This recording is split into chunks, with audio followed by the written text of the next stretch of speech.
Welcome to Podula Rasa. I'm David Blank. And I'm Jim Esch. This is a podcast about finding something in nothing.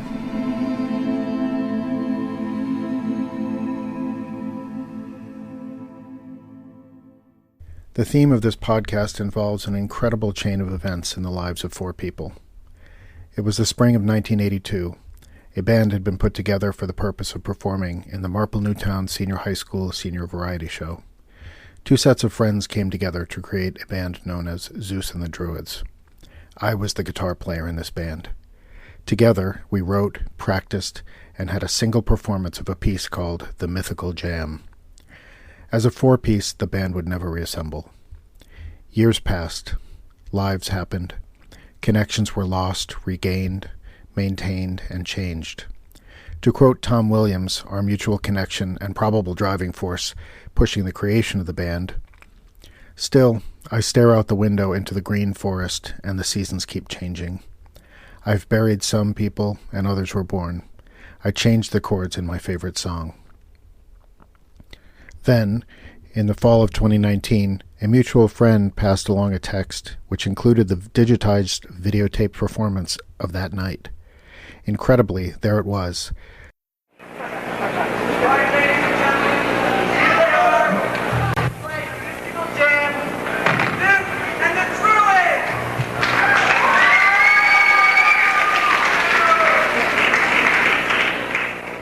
I passed it to each of the other bandmates, Jim Esch, Mike Ketchen, and Jim Morris. We were all stunned. There it was, the one and only performance of The Mythical Jam by Zeus and the Druids on video. And it wasn't that bad. How did this exist? How would we even think about it? Looking back, so much had changed. Yet there it was, this point in time which the four of us connected to on a very real and almost primal level. What follows is a reconnecting, recounting investigation into the very nature of a very personal event and those around it as we look back on it 38 years later. We played in public only one time. The date, May 15th, 1982. We did one song. It lasted 5 minutes, a flicker of light in the span of a life. One song, one night, and it was over. We packed up our instruments and moved on with our lives. Fast forward 38 years. It is May 2020. Dave emails me a link to a YouTube video. There, as if beamed in from another planet, I gaze at a grainy VHS tape transfer that feels as jaw-droppingly vivid as an electrical shock to the nervous system. Memory is a funny thing. If our minds are blank slates, memories are proof that the slate doesn't stay clean. Impressions fill it, and they take on a life of their own. They entwine and make larger patterns. Others get distorted, smudged, overwritten, and burned away. Some things you did are completely forgotten, and other things you think you've forgotten can be recovered in odd and unexpected ways. Zeus and the Druids was the stuff of memory for the four of us. That is, until now, nearly 4 decades on. We would have to face our teenage selves. They can't see us. We can only look back on them. How does it feel like when you think back towards it? What is it like? How do you put it in context? Because I never thought a video existed of that, and then here we are. Oh, you did? The video existed because Mr. McHugh, Teddy Bear McHugh, had all the variety shows on VHS tapes. Really? I found out over the years that they were put on CDs. Okay. And they were in the library at the high school. And somebody along the lines must have got a hold of that and dumped it down on the YouTube. Wow. Okay. I want all the other ones are on there too that they had over the years. Wow. Do you remember how we got together? Yeah, Yeah, we were over at your house, and we were playing. Jimmy was there, and Bill Binkley was there, and you and me, and we were just jamming, and Binks left. And when he left, we were sitting there, we just started playing some music, and you're like, we should do the variety show. I was like, I'm in. Jim said he was in. And then you got, who played the keyboards? Jim Morris. Yeah, you picked him up to play keyboards. And then it was all downhill from there. When that video surfaced, and I sent it on to you guys, and it was just like, whoa, how can this is pre-internet? How did this happen? I know, it was mind-blowing. It really was. So how did it make you feel when you saw that, when you heard it? Well, it made me feel good. Obviously, it felt it was a lot better than I remembered. I've been replaying that concert, that performance in my head for 30 years or something. Yeah. And that's always been one of my favorite moments of my life was doing that concert, and how great it sounded, when we were doing it, and to hear it sound even better than what I thought. Oh, and like having like the Dave's that screaming guitar part at the beginning when he would just start like wailing and then like slide down the neck of the guitar there, like that like explosion. I just thought that was like the coolest sound in the universe.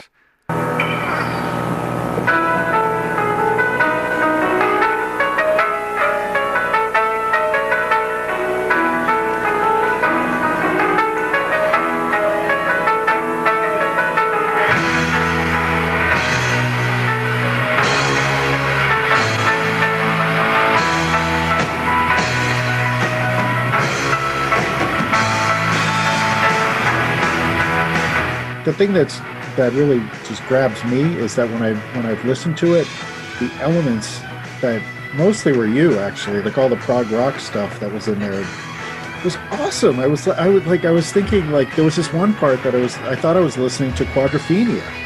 It's like amazing. I thought we did that, like, and how did I come in on the right note there? Like, how did that happen?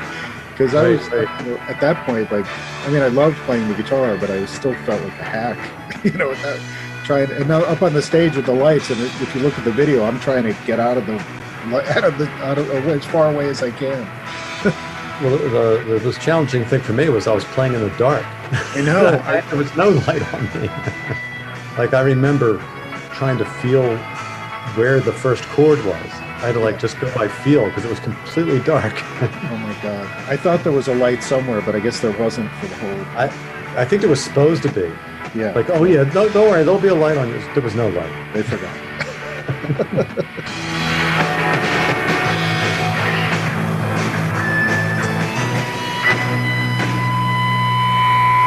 You weren't holding back, that's for sure. No, that's true. I was just sort of waiting to do a Townsend Windmill or something. I was almost there, but yeah, it was fun. It was fun. The good old days. That brought back a lot of memories. Yeah, it did. Seeing that video, like, oh, that's really cool. I said, that was really cool being up on stage. That was cool.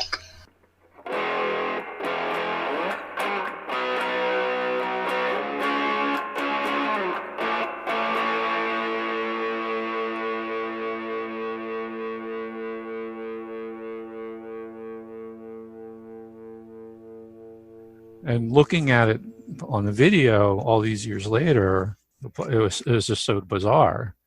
It's a completely different point of view. Now you're in the audience looking at yourself, and it's a completely different impression. What I find interesting about it is when, first of all, like, there is this kind of hush over the crowd, and like when Jim's down there, like, feeling his way onto the piano keys in the dark. Yeah. And then he starts, it's like takes a long time for the music to kind of ramp up. And I'm thinking, like, what are people thinking in the crowd? Like, what is this? How long is this going to go on? It's going to be one of those 20-minute, prog rock epics. Yeah.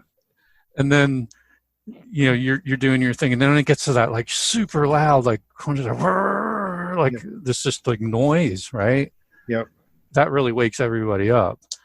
And then it goes into like the main theme. Right. And when the whole band kicks in, wow, like then it's just like locks in.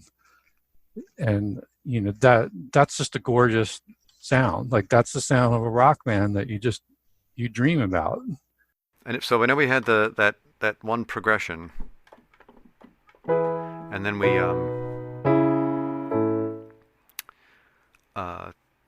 I came up with that melody. If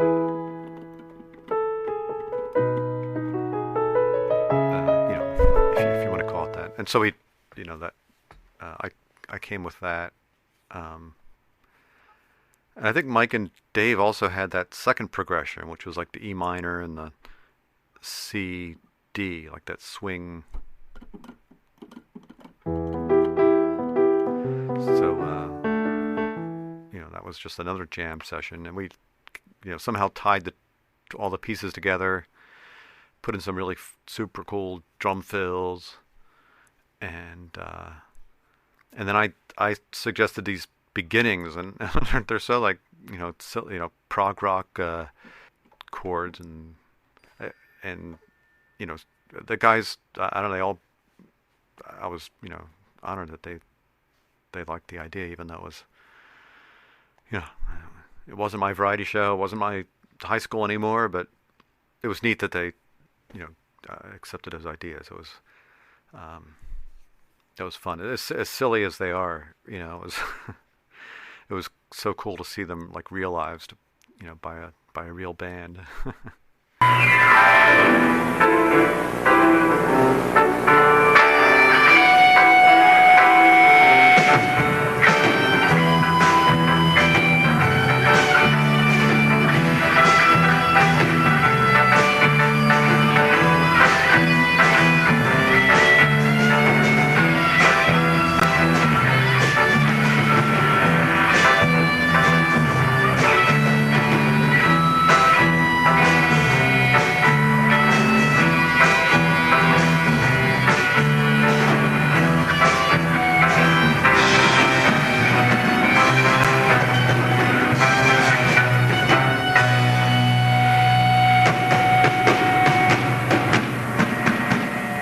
Yeah. And I was surprised because this was like maybe the first time I've ever listened to a 4-piece band and not like, I felt like the bass was filling in enough for the guitar, even though I was doing chords and then I was doing some lead stuff, and it was like we didn't need another guitar player somehow, even though I was just doing lead.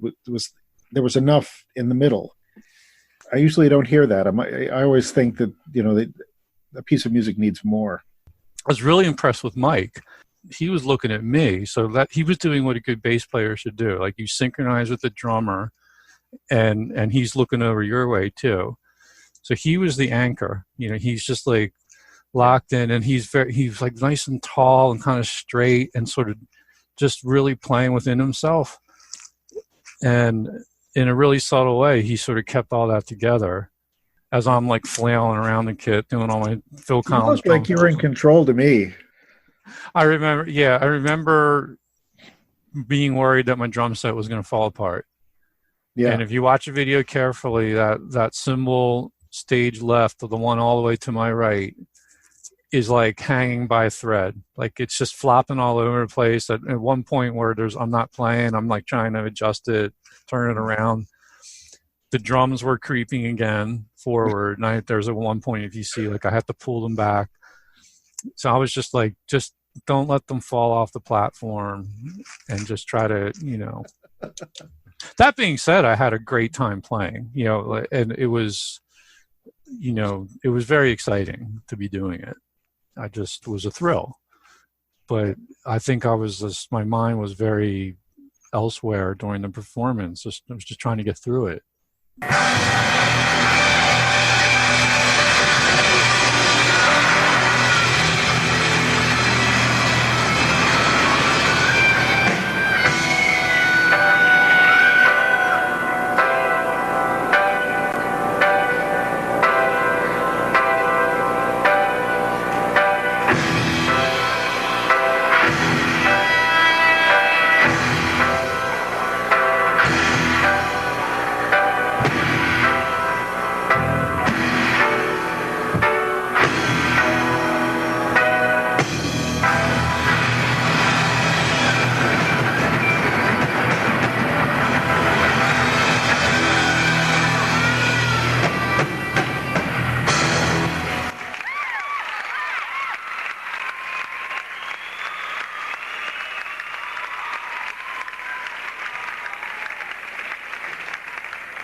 The thing that amazes me every time I listen to that is how much clapping there was at the end. I know. I don't remember that at all. I just remember thinking, okay, it's over. Let's get off the stage. I know. That's one of the best things about it, is to hear like people loving it. Yeah, they did. Yeah. They totally did. For 38 years or whatever, I've been regretting that I didn't play the right pattern at the end. It was supposed to actually be like a Watcher of the Skies kind of progression at the end, like the sequencing down of chords. Okay. As on top of the power chords, instead of just playing the same two. Oh, but it worked. But I can see what you're talking about. I love that song. Yeah, that, you know how it is. Yeah. And but it was great. One of the best things about hearing this is that it still sounds great. I've been thinking, oh, I screwed up that last part.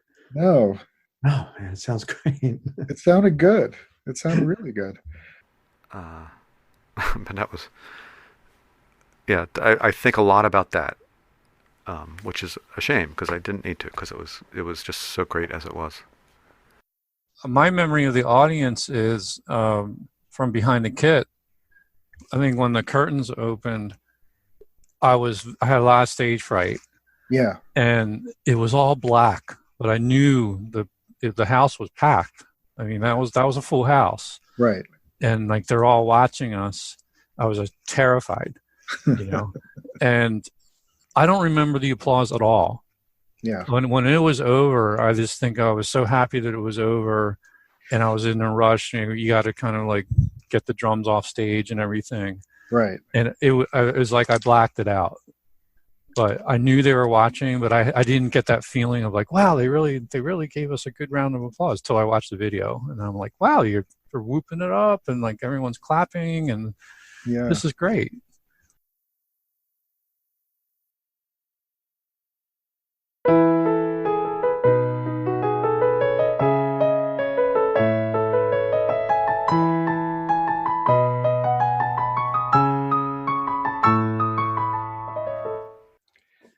I think that's what gets me about Zeus and the Druids, is that I look back on that and it's like there's so much I don't remember about it, and yet it still seems like a moment that really etched something for me.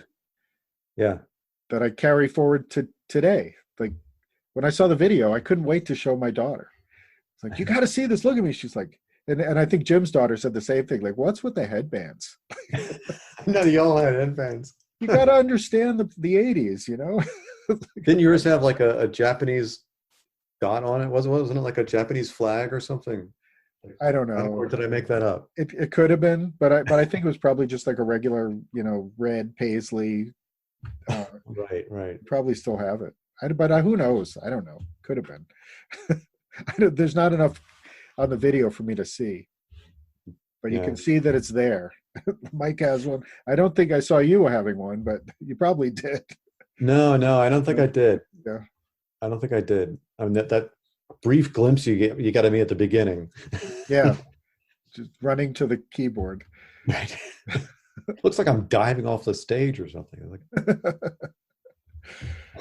yeah, that was the dream of probably any of us, was to be a rock star.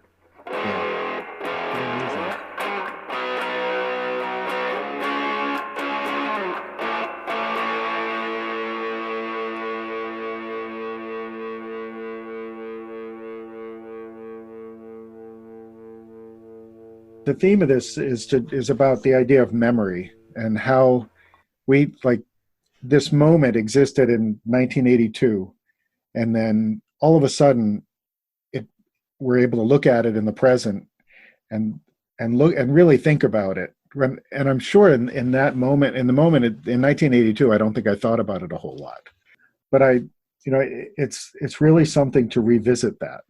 And everyone remembers it slightly differently. Yeah. It's like Rashomon, you know, the Kurosawa film where the murder is told from everyone's different point of view. Would have been cool if we dressed up as samurai, though. Come out with swords and just start hacking, which is kind of what we did. You know, one of the things I wanted to mention about Zeus and the Druids is I just find the name so funny. And so I can't say it without like smiling. I think it's so perfect. It's so ridiculous that you can't tell anybody. You say it to anybody. Hey, I was in a band, man. It was called like Zeus and the Druids. You can't not laugh after it because it's so silly. And I think I was trying to think of where that name came from. I think like somebody had the name Zeus, and somebody had the name a Druid. So we were going to have like, we were going to be a band, and we were going to be Zeus, or we were going to be the Druids or Druid or something like that. And it was, we knew even those were silly, but we decided let's even be even more silly, and we put them together to be Zeus and the Druids, something like that. And then to top it off, to make sure we weren't taken too seriously, we named the song "Mythical Jam," which is just right. Zeus and the Druids, Mythical Jam.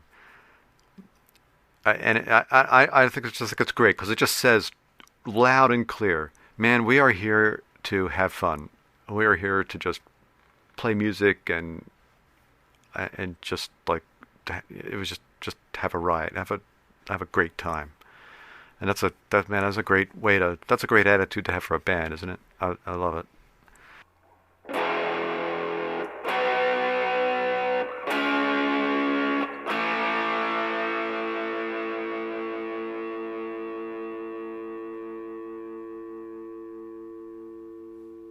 Yeah, but Jim, when Jim and I have been talking, we keep kicking around the idea of having a reunion. Like when all this shit is over, we should like rent a place in the Poconos or something and just bring our instruments. I got a bass you can play, don't worry, and just like bring a few kegs of beer and just like. How many people happen? I said I don't drink like that anymore. Well, you still can though, I'm sure.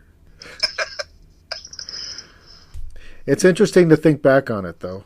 Yeah, it is. Yeah. How everything worked out. Yeah. Crazy life. It is. It is.